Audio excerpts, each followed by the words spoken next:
Ciao mga ka-housewife, for today's video gagawa tayo ng, gagawa ng cheesecake. So ito, nag-prepare ako ng bowl at may kasamang blender dyan, maliit. At nilagay ko yung cookies ko dyan para idurog-durugin natin. Ganyan. Housewife. Then after natin madurog yan, ilagay natin sa ating bowl. Siyempre, no? Saan pa ba ilalagay? Sa kamay. So, yun. Ilagay natin dyan. Diba? Yan lang ang ating lagayan. At saka, ibuhos natin dyan sa loob. At saka, same process pa rin mga housewife. Merong hindi na mixer. Ang tawag niyan. Hindi na nadurog. So, maglagay natin tayo ng uli kasi maliit lang yung isang pack, no? Lagyan natin mga 2 at kalahati yung nilagay ko dyan.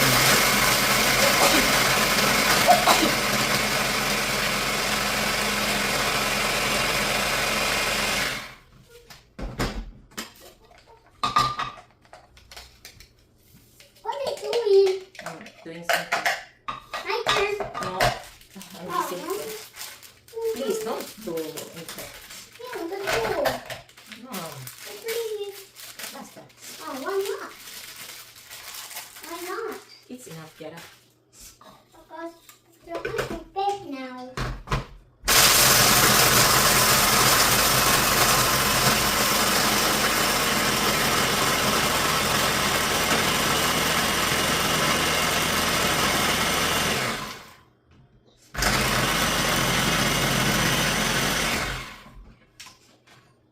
What are you doing? What are you doing? I am playing. Making the cake I'm doing cheesecake. for the birthday for me. No, it's not yet your birthday. Auntie doing Butter. What? birthday. Nobody's birthday. Just a district. Ngayon, meron akong piniprepare na melted butter yan mga housewife. I-mix natin together. Then, after mixing, siyempre maglagay din tayo ng kunting gatas. Kung gusto natin walang gatas, huwag nyo na lagyan ng gatas. Damihan nyo na ng butter. Kaso nga lang ako, ayoko ng maraming butter, no? Lagyan ko na ng kunting gatas para mag-humid or maano naman siya, may kunting tubig. So, ayoko naman maglagay ng tubig. Gusto ko gatas or di ka butter lang. And then, after niya mga ka-housewife, siyempre, mix na natin yan.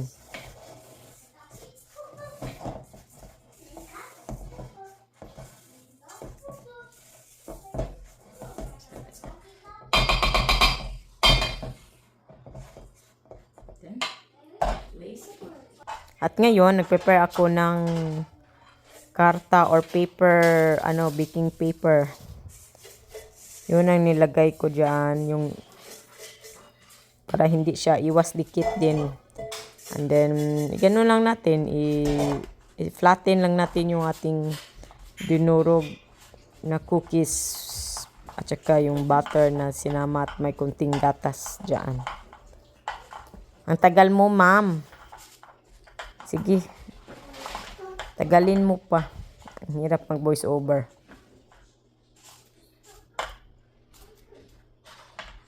The oven fan 160 degree, and I will put this one inside here. Siya. Nag-flatten na. So, hinintay ko na lang yung oven na ma-ready. Mag-heat na siya. So,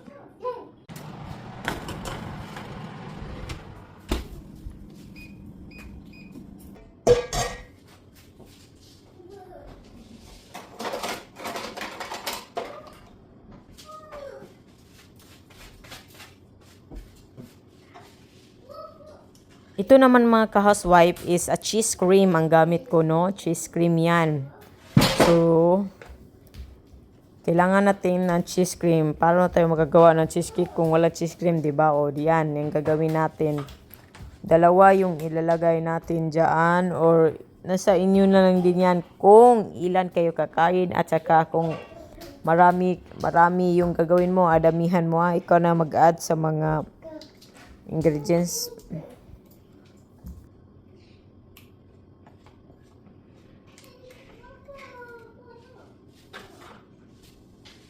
At naglagay na din ako ng sour cream yan mga ka-housewife. Isang botelya lang, isang botelya.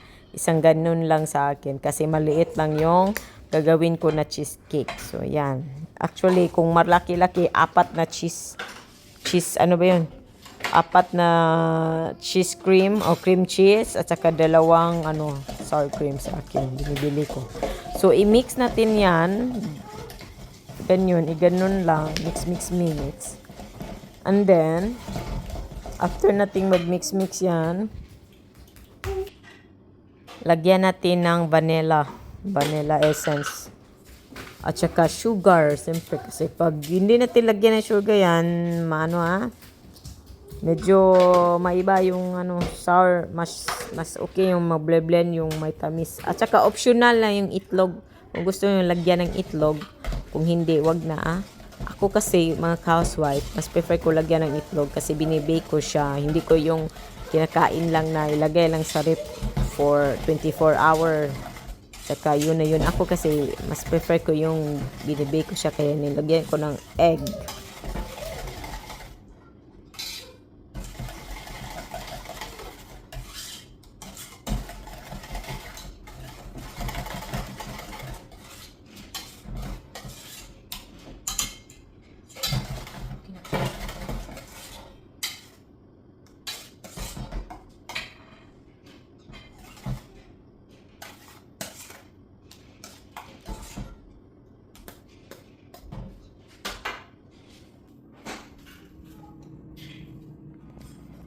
Tubig.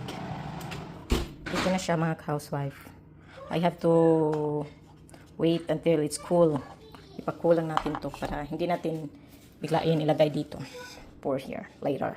Pakulo lang ako ng tubig. Nagpa-warm lang ako para ilagay mamaya sa ibabaw ng ating cheesecake.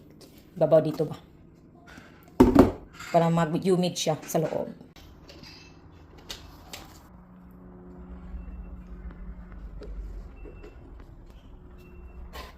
At ngayon, na-cool ko na ano bang Tagalog yan? Basta nainit, let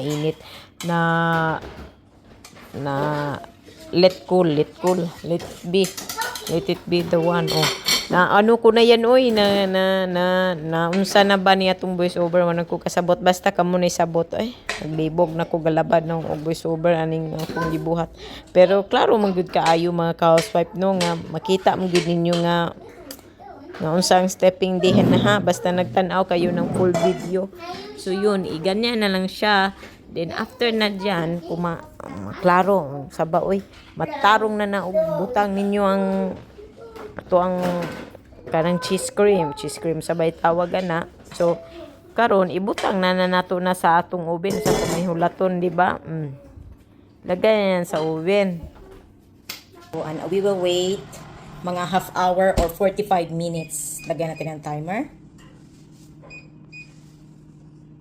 Mga ganito na lang unahin, 35 minutes. And we will see later kung kailangan pa ba siyang add more minutes. So, yun. Hintayin natin.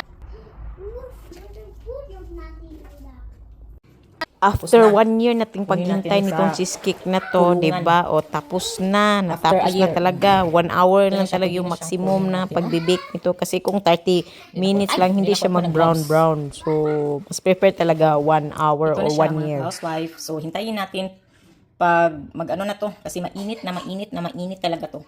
Hintayin natin mag-warm or malamig na bago ilagay sa ref. Then, I will add a jam. Yung lagay ko ng mga mixed berries jam. I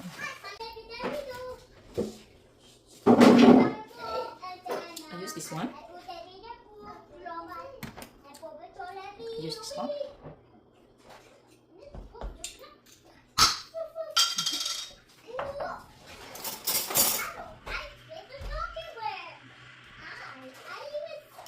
Let it melt.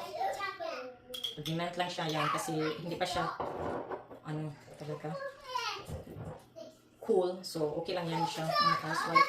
Spread lang natin yan. Hinahinay lang, no? More.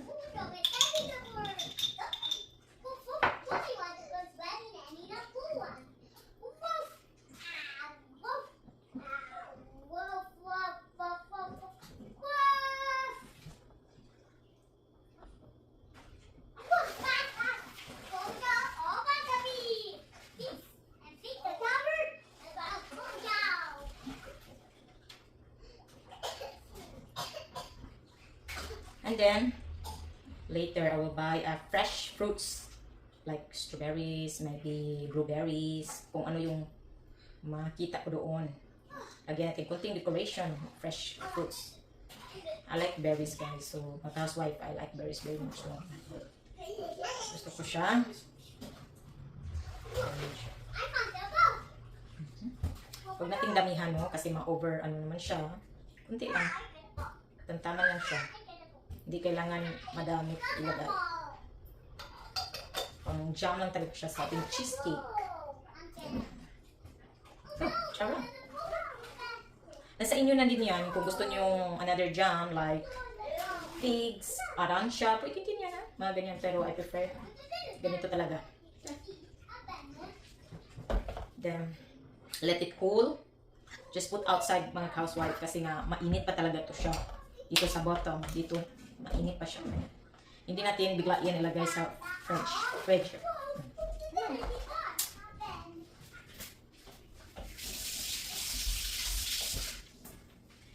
One of the reason kaya magiging ano siya kung ilagay nyo diretso doon mag-plug. Kaya dyan lang muna siya. Well, set it cool. Then, dyan. Ayun, nakabili ako ng strawberries doon. So, meron tayong strawberry dito. Bigyan na lang natin ng strawberry na. Wala tayong ibang berries. Ito lang yung nakita. Okay lang yan. Pang-design lang naman yun na. Oops. Ko. Naka-housewife. It's a berry. Big mommy. Big mom.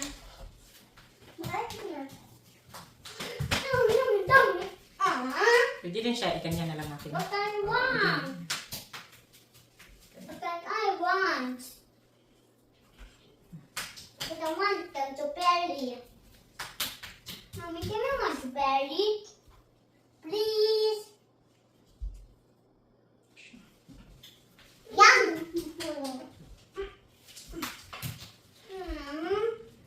Ito. Ganyan. Yan siya mga ka-housewife. Huh? Ito may...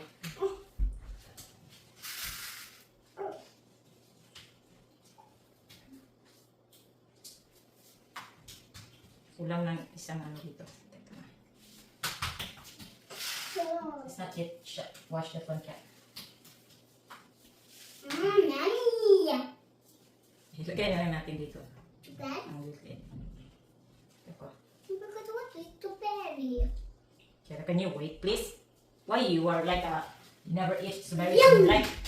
What's wrong with your brain? Ano siya mga ka-housewife?